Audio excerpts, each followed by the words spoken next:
JB మిత్రులారా, ఈ రోజున అందరికి తెలిసిన విషయమే మనం మాట్లాడుకునే ప్రయత్నం చేద్దాం.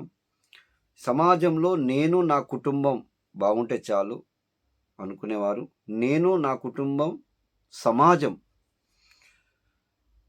మరికొంతమందేమో నేను సమాజం ఆ తర్వాతే కుటుంబం అనుకునేవారు. నేను సమాజం ఆ తర్వాతే నా కుటుంబం అనుకునేవారు మరికొంతమంది.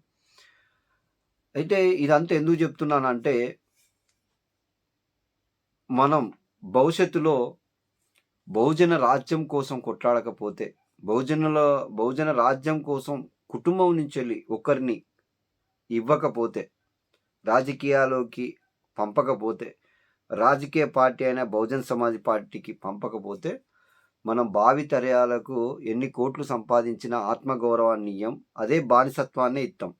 నువ్వు ఎన్ని కోట్లుంటేంది, వాళ్ళ దగ్గర పోయి మళ్ళా బానిసత్వం మీద చేతులు కట్టుకొని ఉండవలసిందే తప్ప, మనమేం కేవలం మన బాబాసాహెబ్ అంబేద్కర్ అన్నాడు చూసినావా, రాజ్యాధికారం.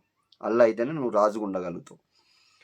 అయితే మిత్రులారా, నేను సమాజం, నేను నా కుటుంబం సమాజం అనుకునేవారు, మీరు సమాజం కోసం సహాయం చేసిన వాళ్ళు అయితే, ఇక నేను నా కుటుంబం అన్నోళ్ళు భూమికి బరువు. భూమి ఏమనుకుంటుంది అంటే, నేను ఈ అనవసరంగా ఈయనను మోస్తున్నాను అనుకుంటుంది. పుట్టి వేస్ట్. ఓన్లీ నేను నా కుటుంబం అనుకుంటే కొంతన్నా సమాజం కోసం మనం చేయాలి. పూర్తిగా నేను నా కుటుంబమే అనుకుంటే నీకు రూపాయి సాయం చేసినట్టే లెక్క. అట్లని నువ్వేదో గుళ్ళకో లేకుంటే మసీదులకో లేకుంటే చర్చిలకో వాటికి మాత్రం నేను వేస్తానంటే అప్పుడు అది చేసినట్టు కాదు. నువ్వు సమాజాన్ని మేల్కొల్పే, సమాజాన్ని చైతన్యవంతం చేసే, సమాజానికి బానిస నుంచి వెళ్ళి రాజును చేసే రాజకీయ పార్టీలకు నువ్వు చేయాలి. అలా కేవలం బహుజన్ సమాజ్ పార్టీ మాత్రమే ఉన్నది. అయితే ఈ రోజున నేను అంటే మనం ఇంటికొకరిని కంపల్సరీ బహుజన రాజ్యం కోసం మీరు పంపాలి. అట్లనే మీ సమయం, మీ జ్ఞానాన్ని, మీ సంపదలో కొంత భాగాన్ని కంపల్సరీ బహుజన రాజ్యం కోసం మీరు మనమంతా ఇయ్యాల్సిన పరిస్థితి ఉన్నది మిత్రులారా. లేకపోతే వచ్చే తరానికి మనం శూన్యము, వాళ్ళకి బానిసత్వాన్ని వదిలేసిన వాళ్ళం అవుతాం. అయితే ఆ రోజున బాబాసాహెబ్ అంబేద్కర్ గారికి చదువుకునేటప్పుడు చాలా ఆటంకపరిచిన సమయంలో కూడా ఆయనకు సపోర్ట్గా నిలబడ్డ వాళ్ళు ఉన్నారు కాబట్టి కొద్దిగా చదివిండు. ఆ తర్వాత ఇంటర్మీడియట్ డిగ్రీలలో కూడా ఇంకా చాలా కుట్రలు కుతంత్రాలు ఆయన మీదకి వచ్చినాయి. ఆయన చదువు ఆపడానికి ఎన్నో కారణాలు అయినాయి. కానీ ఆయనకు సపోర్ట్గా నిలబడేటోళ్ళు ఉన్నారు కాబట్టి ఆయనతో డిగ్రీ చదవగలిగిండు. మళ్ళీ ఆయన పై చదువుల కోసం లండన్ పోవాలన్నా కానీ అప్పుడు కూడా సాగారు. ప్రజా పోరాటం చేసేటప్పుడు కూడా ప్రజలు ఎంతమంది వ్యతిరేకులు ఉన్నారో ఆయనకు సపోర్ట్ చేసే వాళ్ళు కూడా ఉన్నారు కాబట్టి ఆ పోరాటాలు విజయవంతమైనవి. రాజ్యాంగాన్ని కూడా రాయాల మీరే అంబేద్కర్ అనే పరిస్థితి కూడా వచ్చిందనంటే ఆయన వెనుక సమాజం ఉన్నది కాబట్టి ఆయన రాజ్యాంగం రాయమని ఆయనకు అవకాశం వచ్చింది. మనకు వెలుగునిచ్చిండు, ఓటు హక్కునిచ్చిండు, నువ్వు చదువుకునే హక్కునిచ్చిండు. కాబట్టి ఈరోజు తెల్లబట్టలు వేసుకొని మనం ఉన్నాం. ఇది ఎందుకు చెప్తున్నా అంటే, సపోర్ట్ అనేది లేకపోతే, వాళ్ళ సపోర్ట్ అని లేకపోతే ఎవ్వరు ఏం చేయలేరు. గదే బానిసత్వంగా ఉంటాం. ఈరోజు కనుక బహుజన రాజ్యం కోసం సపోర్ట్ మీరు చేయలేకపోతే, కనీసం మీ టైం ఇయ్యరు, మీ టాలెంట్ ఇయ్యరు, మీ ట్రెజర్ ఇయ్యరు అని అంటే మాత్రం కొంతవరకు అలసిపోతారు. చేసేవాళ్ళు అలసిపోయి వాళ్ళు ఓటర్గానే మిగులుతారు. ఇక రాజ్యం కోసం ఏం చేయరు. కాకపోతే వాళ్ళని ఓటు లాస్ట్కి వచ్చే వరకు ఆ ఓటు అలా మన గుర్తు కూడా రాలేదనుకో, అంటే నిలబడే వాళ్ళు లేరు అన్నట్టు అర్థం. నిలబడే వాళ్ళు ఎందుకు లేకుండా పోయారు అంటే సపోజ్ చెప్తున్నాను, నేను మీకు ఉదాహరణ చెప్తున్నా. మన ఉనికిని మనం రాజ్యాధికారం కోసం మనం ఒకరిని మన ఇంటి నుంచి ఇయ్యనప్పుడు, పోని మనమన్నా ఒక సమయాన్ని ఇయ్యనప్పుడు, లేకుంటే సమయం వీలు పడలేదు, కనీసం ఆర్థిక సాయమన్నా మనం చేద్దామని చేయనప్పుడు క్రమేపీ నువ్వు బానిసవే గదా! ఇప్పుడే బానిసవంటే ఇగ అప్పుడు ఇంకెంత బానిసవయితావో గుర్తుపెట్టుకో. వచ్చే తరానికి నువ్వు బానిసలుగానే తయారు చేసినట్టే.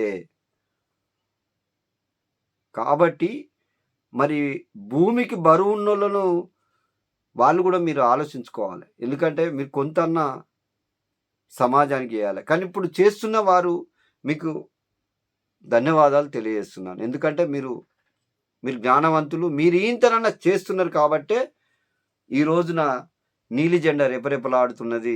అన్ని దేశవ్యాప్తంగా ఉన్నది. మీరు గనుక చేయలేదనుకో, ఈరోజు నీలి జెండా మనలో ఎప్పుడో ఈ 1% ఉన్న వాళ్ళు మనల్ని ఇబ్బందులు పెడుదురు.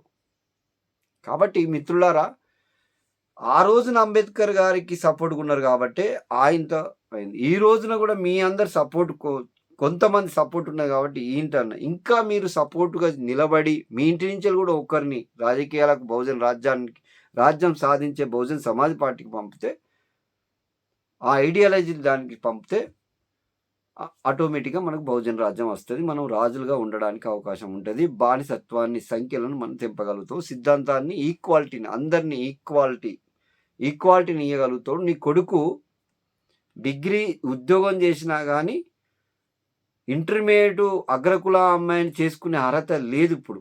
కానీ అప్పుడేమైతదంటే, నీ కొడుకు ఉద్యోగం చేసినా, పక్కోళ్ళు వాళ్ళు ఉద్యోగం చేసినా ఈక్వాలిటీ వాళ్ళు పెద్దోళ్ళొచ్చే మాట్లాడి పెళ్లి సంబంధం కుదిర్చి వాళ్ళకి పెళ్లి చేస్తారు. లేచిపోనవసరం లేదు. అట్లాంటి ఈక్వాలిటీ మనకు కావాలంటే బహుజన రాజ్యం రావాలి. అందరూ సమానత్వం ఎవరైనా పర్లేదు. అగ్రకులంలో ఉన్న పేదలైనా గానీ మన వాళ్ళే.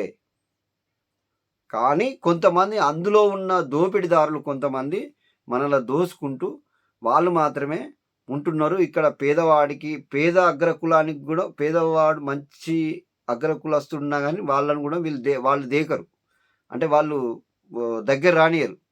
కాబట్టి ఈ సమాజం, ఈ అగ్రకుల సమాజం, పేద సమాజం గూడా మనతో పాటే కూలికి వాళ్ళ పొలాలలో పోతాం. వాళ్ళు మనతో కలిసి ఉండడానికి ఆస్కారం ఉంటది. ఈ అగ్రకులాలోళ్ళు పేదవాళ్ళు. అగ్రకులంలో ఉన్న పేదవాళ్ళు.